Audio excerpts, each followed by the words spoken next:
The Little Scarlet Flower, a Russian fairy tale by Sergei Aksakov. In a certain realm, in a certain land, there lived a wealthy merchant, a man of great means. Much wealth had he, of every kind, gold and silver treasure, pearls and precious stones, costly wares from far-off lands.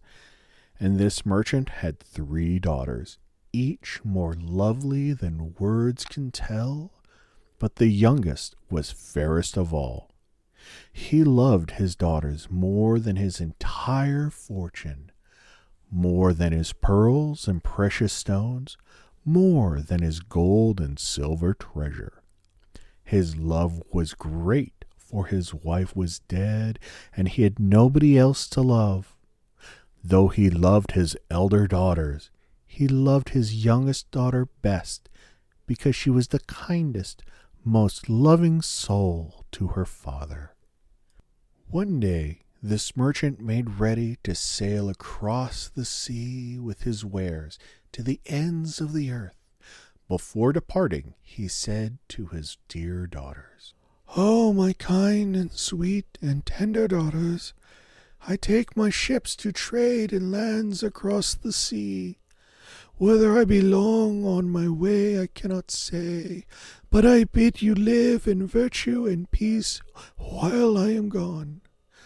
Then I shall bring you back whatever gifts your heart desire, and I give you 3 days to make your choice. Then you shall tell me what gifts you desire." For 3 days and nights they considered, then came to their father and told him of the gifts they each desired. The first daughter bowed low to her father and spoke thus: "Sire, my beloved father, bring me no gold or silver brocade, no black sable, no wondrous pearls. Bring me, I pray thee, a golden crown set with precious stones, such that shines as the full moon or the bright sun, such that turns the dark of night into the light of day." The honest merchant thought a while, and then said, "So be it, daughter mine. I shall bring you such a crown. I know a man across the sea who can get it for me. It belongs to a foreign princess, and is concealed in a stone chamber, buried deep in a mountain of stone, 7 yards down, behind 3 iron doors with 3 German locks. The task is not an easy one, but my fortune knows no bounds." Next, his second daughter bowed low and said, "Sire, my dear beloved father, I want no gold or silver brocade, no black Siberian sable, no wondrous pearl necklace, no golden crown with precious stones. Bring me a mirror of Eastern crystal, so pure and perfect I may behold all my beauty under the sun, such that when I look into it I may never grow old, my maidenly beauty shall only increase." The honest merchant became thoughtful. Then, after a long pause, he said, "So be it, daughter mine. I shall bring you a crystal mirror such as you describe.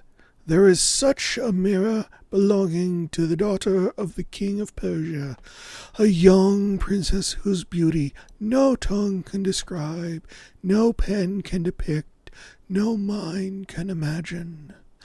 The mirror is hidden in a stone tower, tall and strong, that stands on a mountain cliff 700 yards high, and the mirror is kept behind 7 iron doors with 7 German locks. 3,000 steps lead up to the tower, and on every step stands a Persian warrior guarding the treasure day and night, each wielding a mighty sword of sharp steel, and the keys to those iron doors hang on a belt around the princess's waist. But I know a man across the sea who can get me that mirror. This task is harder than your sister's, but nothing is beyond my fortune." Then the youngest daughter bowed low to her father and spoke thus. "Sire, my dear beloved father, I want no gold or silver brocade, no Siberian sable, no wondrous necklace, no bejeweled crown, no crystal mirror. Bring me, I pray, the little scarlet flower, the most beautiful thing in the whole wide world." The honest merchant pondered even harder than before. How long it took him, I cannot tell, but finally he made up his mind. He kissed and hugged his beloved youngest daughter, and thus he spoke. "Well, you have set me a task harder than your sister's. When a person knows what to seek, he may surely find it. But how can he find that which he knows not? Red flowers are not hard to find. But how am I to know which is the most beautiful in the whole wide world? I shall do my best, but be not angry if I cannot please you." Dispatching his good and kind daughters to their maidenly bedchambers, he began to prepare for his voyage to a distant realm across the seas. Whether he was long making ready, I cannot say. It is quicker to tell the tale than to do the deed. But eventually he departed on his voyage. He arrived in foreign parts, traded in unknown realms, sold his wares at thrice their value, and bought others at 3 times less. He bartered ware for ware. He received gold and silver into the bargain, then loaded his ships with gold coin and sent them home. He obtained the cherished gift for his eldest daughter, the golden crown set with precious stones that turned the dark of night into the light of day. Then he found the cherished gift for his second daughter, the crystal mirror which reflects all the beauty under the sun, which is such that she who looks into it never grows old, but grows ever younger. Yet nowhere could he find the cherished gift for his youngest and dearest daughter, the little scarlet flower, whose beauty is greater than anything in the whole wide world.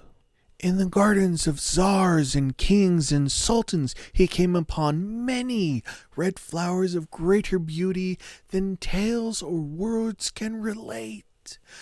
But no one could assure him that a particular flower was the most beautiful in the world, nor was he sure himself. As he journeyed on his way with his loyal servants over sifting sands and through dense forests, he was suddenly set upon by robbers. Infidels they were, Turks and Indians and such like. In the face of such adversity, the honest merchant left behind his rich caravans and loyal servants and fled into the dark forests. "Better that wild beasts should tear me asunder," thought he. "Then I should fall into the hands of heathen robbers and spend the rest of my days as their captured slave." He wandered through the dense, nigh impossible forest, and the farther he went, the easier the going became, for the trees and the thick brushes seemed to part to make way for him. Yet when he looked back, he could not stretch forth his hand. He looked to the right, and the undergrowth was so thick that a cross-eyed hare could not have passed. He looked to the left, and that was even worse. The honest merchant was astonished. He could not understand the marvel that was befalling him. He walked on and on along the beaten track that appeared beneath his feet. From dawn to dusk he walked, never hearing a wild beast roar, a snake hiss, or an owl hoot, or a bird sing. A deathly silence lay all about him. And then the dark night descended, making it pitch black all around, except for a patch of light beneath his feet. On he walked till midnight, and he began to see some sort of glow before him, and he thought, The forest must be on fire. Why am I heading for a certain death? He tried to retrace his steps, but he could not move. All around, the forest closed in on him. The only way was forward, along the beaten track. If that be so, He thought, I'll stay where I am, and the glow may go away, pass me by, or even go altogether. So he stood still and waited. But the glow seemed to come straight towards him, lighting up the forest all around. He thought and resigned himself to moving forward. A man can only die once, He thought to himself. So the merchant made the sign of the cross and moved on. The further he went, the brighter grew the light until it was clear as day. Yet he heard no noise or crackling of fire. At last he emerged into a wide clearing, and there in the center a fantastic sight met his gaze. Neither house nor mansion, but a magnificent palace, royal or imperial, shining with the light of silver and gold and precious stones.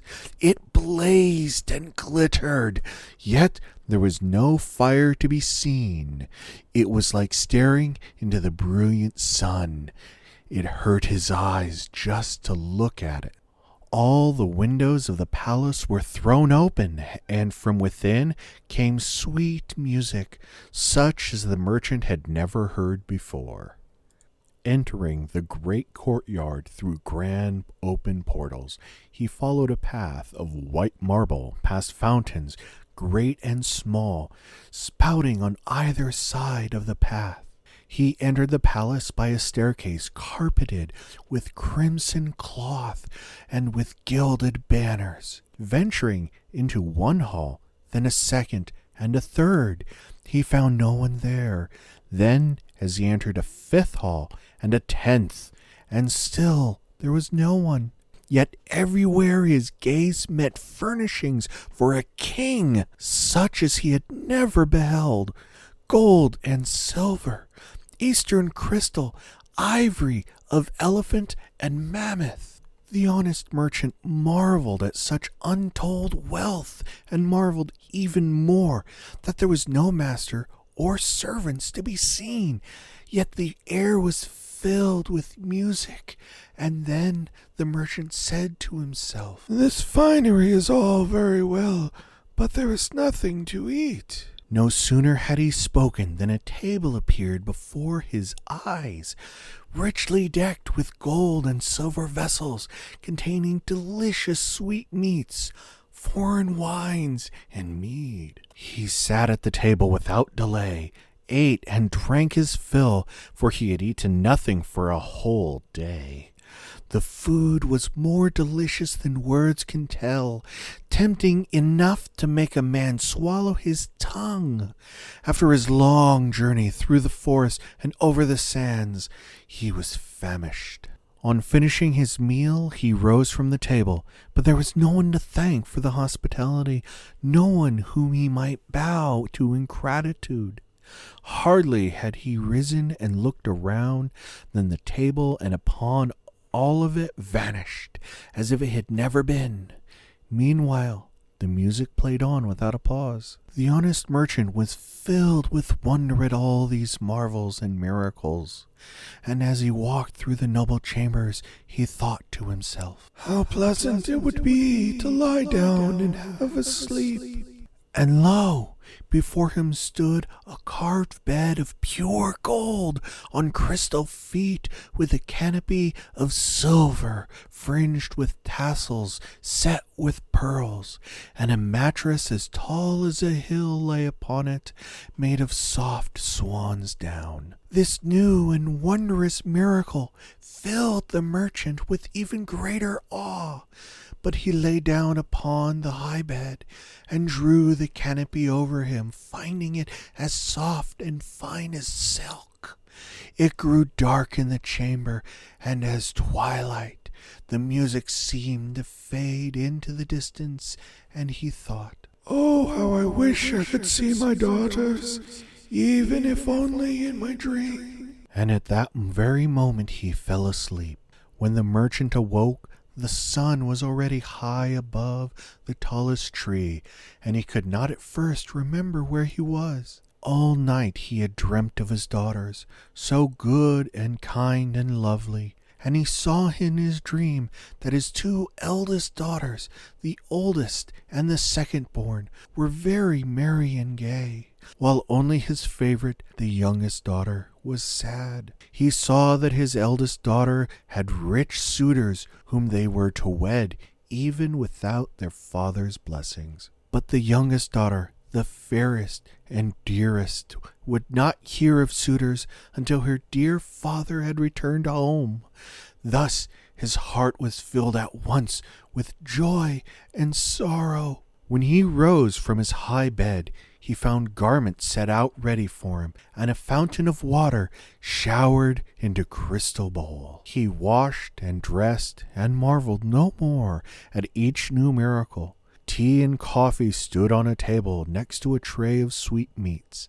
Having said grace, he ate his fill, then set out once more to explore the palace, to gaze up on its beauty in the golden sunshine, and all seemed to him more lovely than the day before. Through the open windows he could see wondrous gardens full of fruit and flowers of untold beauty. He longed to walk in those gardens.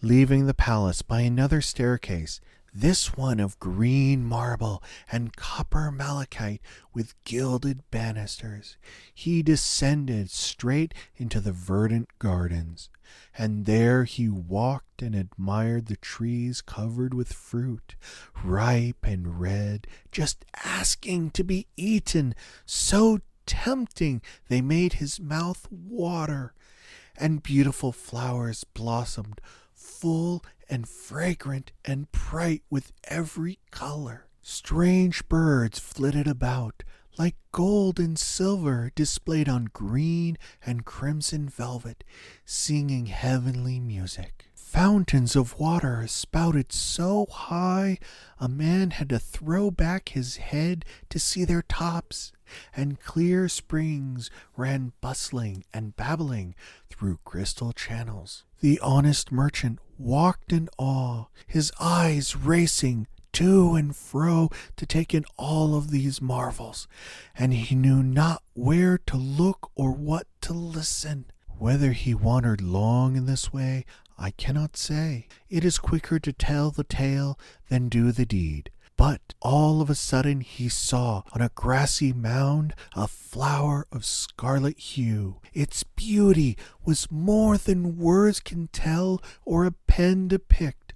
The honest merchant's heart missed a beat. He drew near to the flower, and he felt its perfume fill the air throughout the garden like a fragrant stream, and his hands and legs trembled as he cried out joyfully, This is the scarlet flower, whose beauty is greater than anything in the world that my beloved youngest daughter asked me to bring. With those words he approached and plucked the little scarlet flower. At that same moment, with no black warning cloud, lightning flashed and thunder rolled till the earth shook beneath his feet. And there appeared before the merchant, as from the ground, a creature that was neither beast nor man, a monster covered in hair and terrible to behold, and the monster roared in a savage voice. "What hast thou done? How darest thou pluck my favorite flower, the sacred flower of my garden? I cherished and tended it more than the apple of my eye, and it was my pleasure to behold every day. Now thou hast taken all the pleasure out of my life. I am the lord of this palace and garden. I welcome thee as a guest, dear and honored. I gave thee food and drink and rest. Is this how thou repayest my goodness?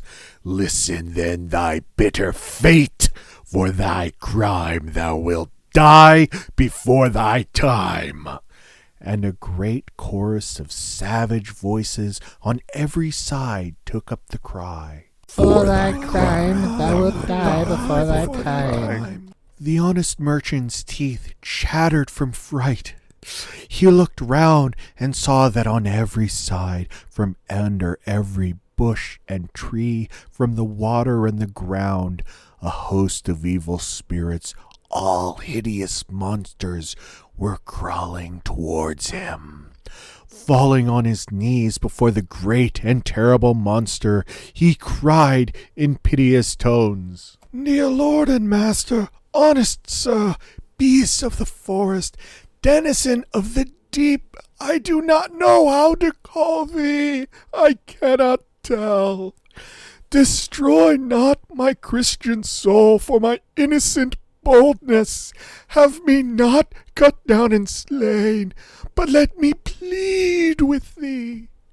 I have 3 daughters, 3 fair maidens, good and kind, and I promised to bring each a gift. For the eldest, a crown jewel, for the second, a crystal mirror, and for the youngest, the littlest scarlet flower, whose beauty is greater than anything in the world.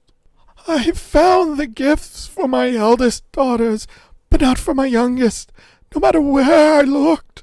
Then I sought in thy garden the littlest scarlet flower, whose beauty is greater than anything in the world, and I thought that such a very wealthy lord, so glorious and mighty, would not begrudge the little scarlet flower for which my youngest daughter asked." End of part 1.